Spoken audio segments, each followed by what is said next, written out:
अस्सलाम वालेकुम everyone, welcome back to another episode of profile. और आज के जो हमारे ख़ास मेहमान हैं, he is a corporate trainer, founder at shaping future and youth activist, mister Mehtab Hamid. First of all thank you so much Mehtab साहब, आपने अपने बिजी शेड्यूल में से इस इंटरव्यू के लिए टाइम निकाला। जी वालेकुम अस्सलाम, thank you very much for having me Dishan, बहुत शुक्रिया। सर, हम अपने इंटरव्यू का आगाज़ इससे करते हैं, थोड़ी सी आपकी स्टोरी जानते हैं कि आप कैसे ट्रेनिंग इंडस्ट्री में हैं, इसके बारे में थोड़ा सा बताएं। कब और कैसे आपने स्टार्ट किया? देखें, इट्स बीन 6 to 7 years। मैं बहुत ज़्यादा सीखने सिखाने का मुझे शौक़ था जी। और मैं डिफरेंट ट्रेनिंग्स अटेंड करता था। तो जब आप ट्रेनिंग अटेंड करते हैं तो आपके अंदर भी ये सवाल आता है कि क्या मैं भी ट्रेनर बन सकता हूँ। जी। तो ये जो सवाल है, इसके जवाब की तलाश में मैंने डिफरेंट लर्निंग एक्सपीरियंस किए, डिफरेंट कोर्सेज़ किए और फिर एक दिन अल्हम्दुलिल्लाह जो मेरा एक ख्वाब होता था कि मैं भी ट्रेनिंग्स करवाऊँगा, वो पूरा हुआ। एंड अल्हम्दुलिल्लाह पिछले 5-6 सालों से बैक टू बैक बहुत से सेशंस करवाए यूथ के साथ। मैंने कर दिखाने की जस्तजू के चैप्टर्स पाकिस्तान के जितने भी बड़े शहर हैं उनके अंदर मैंने लॉन्च किए, कंडक्ट किए। फिर उसके बाद टीचिंग ट्रेनिंग के अंदर बहुत ज़्यादा काम किया अल्हम्दुलिल्लाह। मैंने कोई राउंड अबाउट 10,000 प्लस टीचर्स को ट्रेन किया, जिसमें मेरा एक ख़ास सिग्नेचर प्रोग्राम था। फिर उसके बाद फिर आपकी जर्नी, मेरी जर्नी के अंदर कह लें कि एक कह लें यू टर्न आया और मैं कॉर्पोरेट साइड पे मैंने अपने आप को मूव किया। एंड राइट नो मैं अल्हम्दुलिल्लाह कॉर्पोरेट सेक्टर के साथ काम कर रहा हूँ। इसके साथ साथ मैं एज आ परफॉर्मेंस कोच भी काम कर रहा हूँ, जो इंट्रोडक्शन के अंदर आपने मेंशन नहीं किया। सो उसके अंदर मैं 1-to-1 कोचिंग करता हूँ डिफरेंट मैनेजर लेवल पे एग्जीक्यूटिव के साथ, तो उनकी परफॉर्मेंस को बेटर करने के। ज़बरदस्त, माशाल्लाह। सर, आपसे अगर मैं पूछूं कि आपका जितना भी एक्सपीरियंस है कॉर्पोरेट सेक्टर में और इस ट्रेनिंग इंडस्ट्री में, उसके आपको माइंड में रखते हो, अगर आपने बताना हो कि प्रोफेशनल कौन होता है आपकी नज़र में, उसकी डेफिनेशन, एक प्रोफेशनल की डेफिनेशन क्या होगी आपके एक्सपीरियंस के मुताबिक? देखें, प्रोफेशनल जो है वो सबसे पहले कमिटेड होता है। ठीक है। वो कोई भी काम करने लगता है, अगर आप अपनी कमिटमेंट को पूरा नहीं करते तो आप प्रोफेशनल की कैटेगरी में ही नहीं आते। सही। ठीक है ना। जब आप कमिटेड हैं तो फिर आपकी लाइफ डिसिप्लिन होगी, आप टाइम मैनेजमेंट का ख्याल करेंगे, आप दूसरों के टाइम की कदर करेंगे और यही चीज़ आपको प्रोफेशनल बनाती है कि आपके अंदर जो कमिटमेंट का लेवल है उस पर किसी किस्म का कंप्रोमाइज़ नहीं होना चाहिए।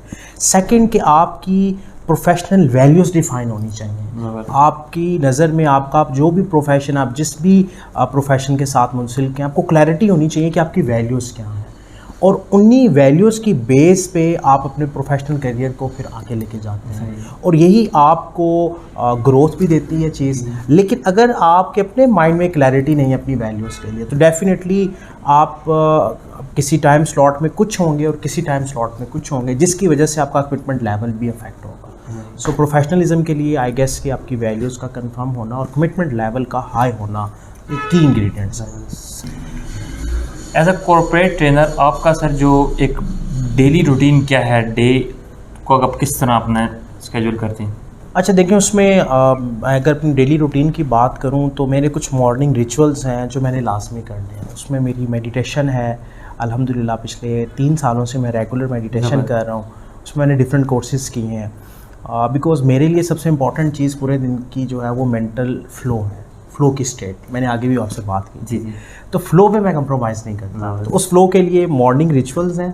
फिर उसके बाद जो भी मेरी गोल सेटिंग उस दिन की होती है, उसमें जो मेजर टास्क हैं प्रायोरिटी पे जिनको पहले करना है, मैं उनको करता हूँ। कुछ मीटिंग्स हैं वो करता हूँ। फिर उसके साथ साथ मेरा एक पर्सनल टाइम है जिसमें मैंने कुछ सीखना है, कुछ कोर्स देखने हैं, कुछ वीडियो सुननी है, बुक रीडिंग है, तो उसका स्लॉट लादा बनाया हुआ है। तो मैंने चंद सिस्टम रखा हुआ है। पहले में मेरे मॉर्निंग रिचुअल्स आ गए, उसके बाद प्रोफेशनल कमिटमेंट्स हैं जो भी दिन की प्रायोरिटीज़ में है, उसके बाद पर्सनल डेवलपमेंट का एरिया है, उसके बाद फिर फैमिली का टाइम है।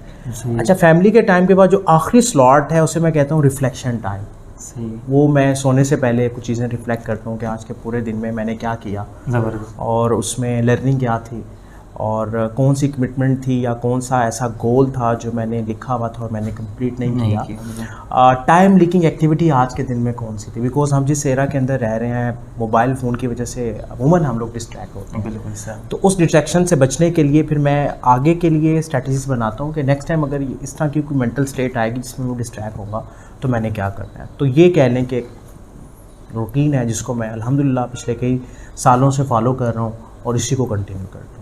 ज़बरदस्त। मतलब साहब अगर मैं आपसे पूछूं कि आपकी ट्रेनिंग इंडस्ट्री में आपकी अगर कोई एक बेस्ट और वर्स्ट मेमोरी क्या होगी आपकी? हाँ, अच्छा देखिए, मैंने स्टार्ट में भी आपसे बात हो रही थी जब बिफोर रिकॉर्डिंग, तो मैंने कहा था कि मैं वर्ड्स के लिए बड़ा कॉन्शियस हूँ। सही। तो मैंने अपने माइंड की वोकैबुलरी को अपडेट किया है। सही।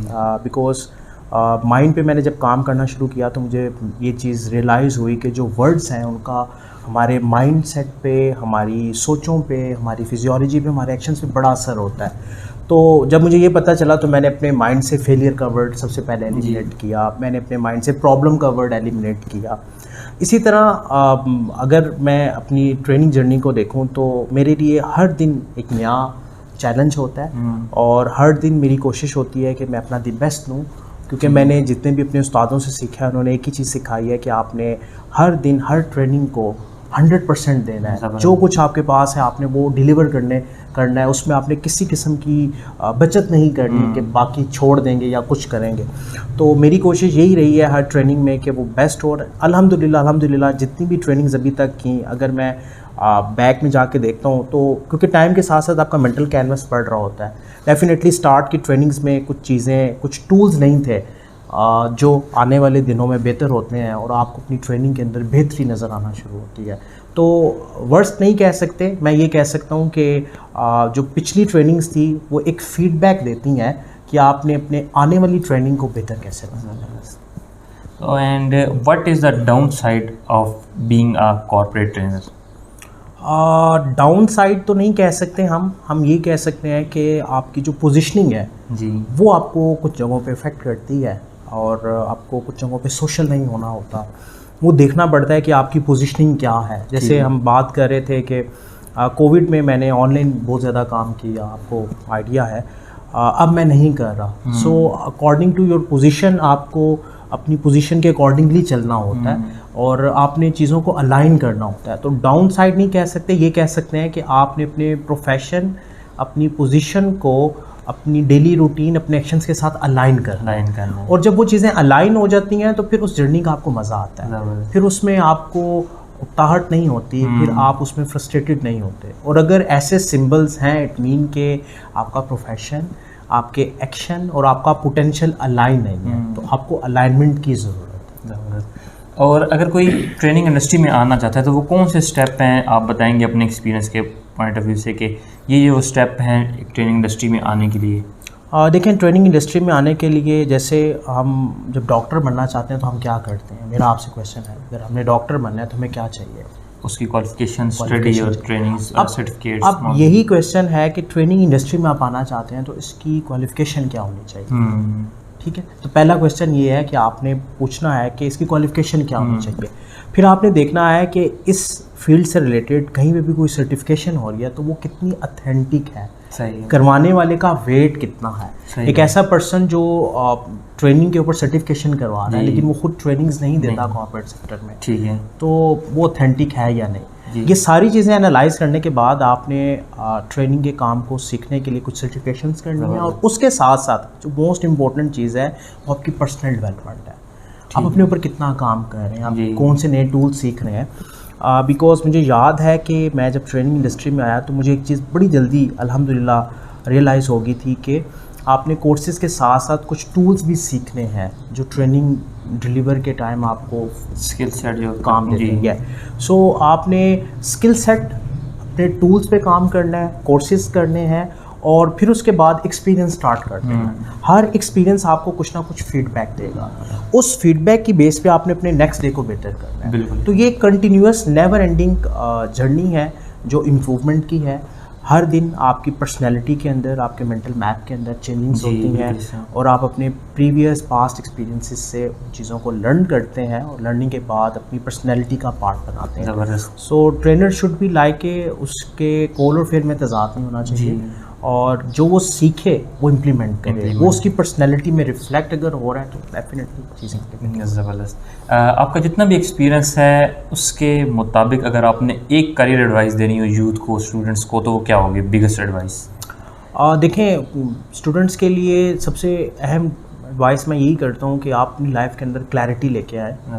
आप जिस भी फील्ड में जाना चाहते हैं उसके के लिए जब आप क्लैरिटी लेके आते हैं तो आप डीप नॉलेज की तरफ जाते हैं। बिकॉज हमारा प्रॉब्लम है कि हम प्रॉब्लम नहीं कह सकते, चैलेंज है कि हम लोग माइक्रोवेव थिंकिंग रखते हैं। हम कहते हैं कि कोई भी काम जल्दी से हो जाए, तो जल्दी में तो फिर आपको पता है कि चीज़ें उस लेवल की नहीं तैयार होती और उस लेवल की सक्सेस आपको नहीं मिलती। बिकॉज आज के दौर में कंपटीशन बहुत ज़्यादा है और सेचुरेशन है हर फील्ड के अंदर। तो अगर आप किसी भी इंडस्ट्री के अंदर अपना नाम बनाना चाहते हैं तो आपको उसका गहराई तक मुताला करना होगा, लॉन्ग टर्म पे अपने विजन को क्लियर करना होगा।